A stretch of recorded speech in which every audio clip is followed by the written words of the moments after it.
ভিডিওটা স্ক্রল করে যেও না, দেখো একটু। আমি 23 মাস প্লাস বিছানাতে পড়ে আছি, কত ওষুধ খেতে হয় দেখতে পাচ্ছ তো। মানে কি বলবো, অনেক ওষুধ খেতে হয়। আমার মাসে শুধু 6-8টা ওষুধ লাগে। এবার এখন ফিজিওথেরাপি করতে হয়, মাসে 20,000 টাকা ফিজিওথেরাপি লাগে। আমার মাসে অনেক টাকা খরচ। প্লিজ তোমার একটু সাহায্য করে পাশে না থাকলে আমি চিকিৎসাটা করতে পারবো না। 20 বছর বয়সে এইভাবে পড়ে আছি, দেখতে পাচ্ছ।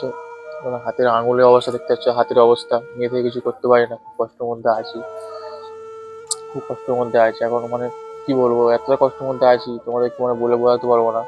তোমরা একটা সাপোর্ট করলে আমি কিছু করতে পারবো না। তোমাদেরকে সবসময় একটাই কথা বলবো, একটু পাশে না থাকলে আমি কিছু করতে পারবো না। আমার ফেসবুক আইডিটা হ্যাক হয়ে গেছে, তোমার একটু পাশের থেকে আমাকে এই ইউটিউব চ্যানেলটা সাবস্ক্রাইব করো একটু প্লিজ। তোমার একটু সাবস্ক্রাইব করে পাশে থাকবে প্লিজ, এই আইডিটাকে একটু ফলো করবে প্লিজ।